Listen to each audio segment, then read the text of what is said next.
मैं हूं मोहम्मद आजम और आप देख रहे थे मेरे साथ में न्यूज 93। आज की हमारी खास रिपोर्ट जिला नूह मेवात के गांव फलेंडी पंचायत से है, जहां आज एक अहम और काबिल तारीफ पहल देखने को मिली। नशा मुक्ति और जन सुनवाई कार्यक्रम के तहत जिला नूह से डीसी साहब और एसपी साहब खुद गांव फलेंडी पहुंचे, ताकि लोगों की परेशानियां सुनी जा सकें और नशे की बढ़ती बुराई को जड़ से मिटाया जा सके। रात्रि ठहराव कार्यक्रम में तकरीबन 2 दर्जनों से ज्यादा शिकायतें आई, जिनमें से कई शिकायतों का समाधान मौके पर ही कर दिया गया। लेकिन दिलचस्प बात यह रही कि जिस सीएमएस जीपीएस सरकारी स्कूल ग्राउंड में रात्रि ठहराव कार्यक्रम आयोजित हुआ, वहां तक पहुंचने का कोई रास्ता मौजूद नहीं था। स्कूल में सैकड़ों बच्चे पढ़ते हैं, मगर स्कूल तक जाने वाला रास्ता पूरी तरह अतिक्रमण से घिरा हुआ है। कार्यक्रम से पहले उजीना ड्रेन की पटरी से महज कुछ घंटों में जेसीबी की मदद से रास्ता तैयार किया गया, तब जाकर अधिकारी और शिकायतकर्ता लोग स्कूल ग्राउंड तक पहुंच पाए। यह नजारा अपने आप में मेवात की जमीनी सच्चाई बयान कर रहा था, जहां बच्चों की स्कूल तक जाने का रास्ता भी जद्दोजहद से बनाना पड़ता है। जन सुनवाई में गांव के लोगों ने एक चौंकाने वाली बात भी रखी। गांव के लोगों ने बताया कि फलेंडी में कैंसर जैसी बीमारी बहुत तेजी से फैल रही है। अब तक लगभग 10 लोगों की मौत कैंसर से हो चुकी है और 10 से ज्यादा लोग अभी भी इस बीमारी में पीड़ित हैं। लोगों का कहना है कि इसका कारण शायद प्रदूषित पानी या आसपास के पर्यावरण की हालत हो सकती है। डीसी साहब ने इस पर तुरंत अधिकारियों को जांच के निर्देश दिए और कहा कि मेडिकल टीम भेजी जाएगी, ताकि असली वजह सामने आ सके। गांव फलेंडी में सुबह से ही हलचल थी।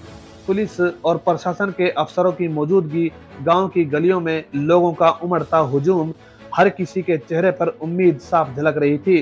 कई ग्रामीणों ने कहा कि ये पहला मौका है जब नूह के आला अफसर सीधे गांव में रात गुजार रहे हैं और उनकी परेशानियां खुद सुन रहे हैं। कार्यक्रम के दौरान एसपी साहब ने अपने संबोधन में कहा, नशा सिर्फ एक इंसान की जिंदगी को नहीं बल्कि पूरे समाज को बर्बाद कर देता है। उन्होंने युवाओं से अपील की कि वो नशे से दूर रहें और किसी भी अवैध नशे के कारोबार की तुरंत पुलिस को सूचना दें। उन्होंने साफ कहा कि वो नशे के खिलाफ जीरो टॉलरेंस नीति अपनाई जाएगी और जो भी इसमें शामिल पाया गया उसके खिलाफ कड़ी कार्रवाई होगी। वहीं डीसी साहब ने जनता की शिकायतें ध्यान से सुनी और कहा कि जो भी समस्या रखी गई हैं उनका जल्द और प्रभावी समाधान किया जाएगा। उन्होंने कहा कि जन सुनवाई का मकसद सिर्फ सुनना नहीं बल्कि तुरंत कार्रवाई करना है। जनता ने इस मौके पर कई अहम मुद्दे उठाए।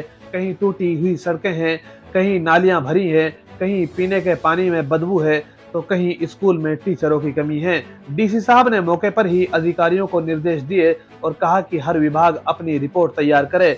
गांव की बुजुर्ग महिलाओं ने कहा कि आज पहली बार उन्हें लग रहा है कि उनकी आवाज सरकार तक पहुंच रही है।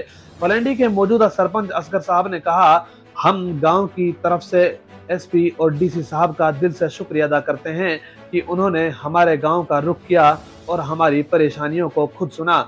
आज फलेंडी के लोगों में एक नई उम्मीद जगी है कि अब उनकी समस्याएं जल्द हल होंगी। उन्होंने कहा कि पंचायत की तरफ से भी नशा मुक्ति अभियान को आगे बढ़ाने का इरादा है। गांव में जागरूकता अभियान चलाया जाएगा और युवाओं को खेल कूद, तालीम और रोजगार से जोड़ा जाएगा।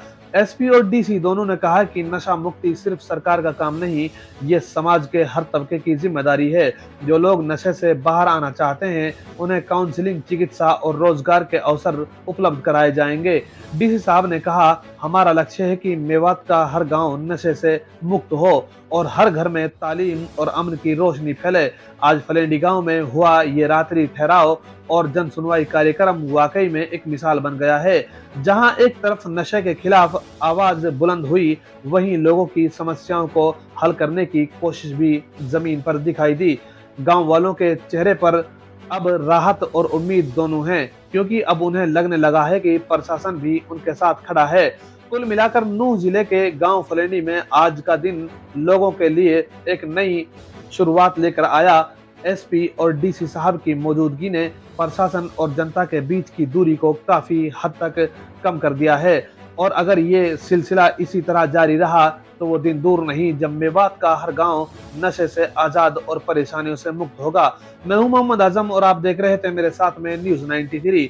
अगर आपको हमारी ये रिपोर्ट पसंद आई हो तो इसे ज़रूर शेयर करें और हमारे चैनल न्यूज़ 93 को सब्सक्राइब ज़रूर करें ताकि मेवात की हर सच्ची आवाज़ आप तक पहुंचती रहे। अगर आपने अभी तक न्यूज़ 93 चैनल को सब्सक्राइब नहीं किया है तो चैनल को सब्सक्राइब ज़रूर करें, वीडियो को लाइक करें, कमेंट करें और शेयर ज़रूर करें। मिलते हैं फिर किसी नई अपडेट के साथ, तब तक के लिए आप बने रहें सिर्फ और सिर्फ न्यूज़ 93 के साथ। आप देख रहे हैं मेवात का नंबर 1 चैनल, देखें पूरी रिपोर्ट।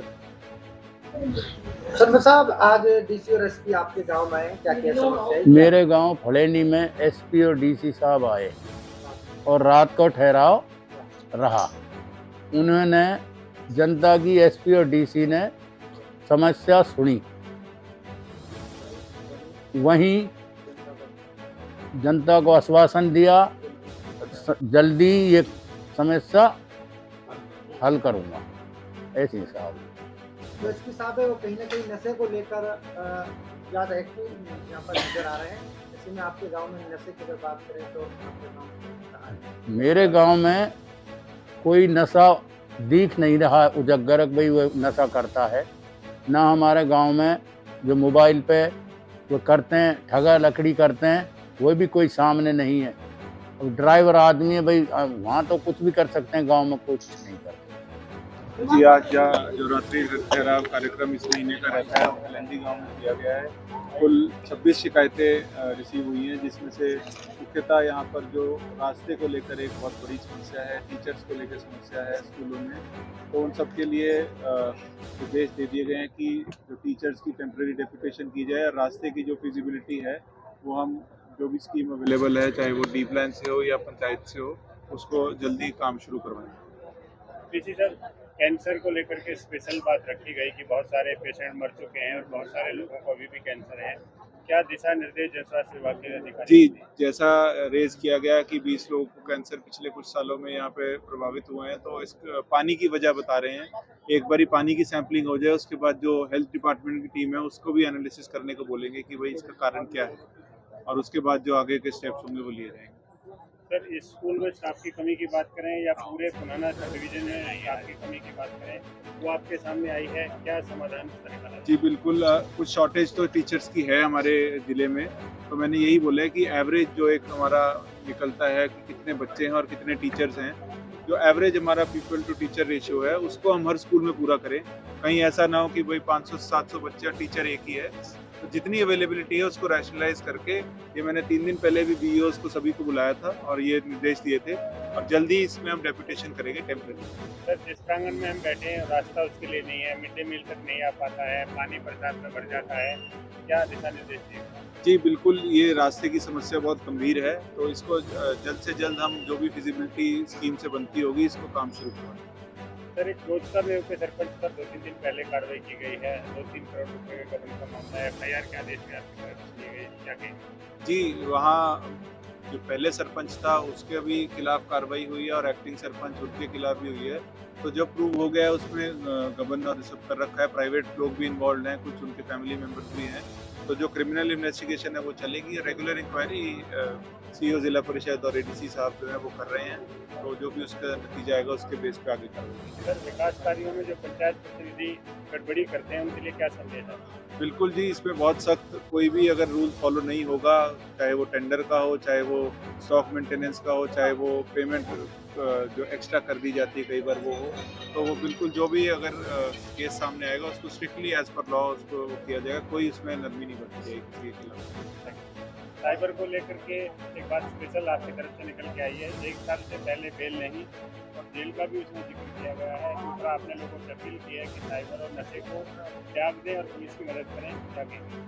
जी, आप जानते हैं साइबर अपराध के विरुद्ध जो है जिला पुलिस द्वारा लगातार अभियान चलाया जा रहा है और इस कड़ी में जो है साइबर अपराधी उनके खिलाफ सख्त कानूनी कार्रवाई भी की जा रही है। और आज के कार्यक्रम के माध्यम से भी हमने जो युवाओं को ये संदेश दिया है कि अगर वो किसी के बहकावे में आकर साइबर अपराध की चंगुल में जो है फंस गए हैं तो पुलिस से संपर्क कर सकते हैं और अपने आसपास जितने भी युवा हैं उनको इस बारे में बताएं कि जो साइबर अपराध की दुनिया है उसकी समाप्ति का जो रास्ता है वो जेल में जाकर ही समाप्त होता है। और इसलिए हम लोग कोशिश कर रहे हैं कि जितने ज़्यादा युवा जो अभी तक इस साइबर अपराध से या इसके साथ साथ हम देखते हैं जो नशे की जो लत है उससे बचे हुए हैं, उनको हम लोग लगातार उनके साथ संवाद कर रहे हैं और उनके साथ साथ जो ऑलरेडी साइबर अपराध में गिरफ्तार हो चुके हैं उनकी काउंसलिंग करके उनको भी हम कोशिश कर रहे हैं कि किस तरह से जब वो जेल से बेल पर छूट के आते हैं तो उनको मुख्य धारा पे लेकर के आएँ और उनकी शिक्षा और उनके रोजगार के लिए उनकी काउंसलिंग भी लगातार की जाए और ये कार्रवाई आगे भी जारी रहेगी। और नशे को लेकर के किस तरह से आज भी एक बड़ी कार्रवाई की गई, कम से कम 13 शीशियाँ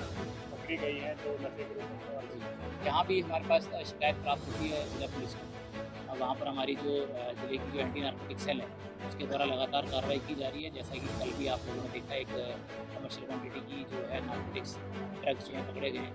तो भविष्य में भी जो है साइबर और जो नशा करने वाले या जो तस्करी करने वाले अपराधी हैं उनके खिलाफ कार्रवाई जो है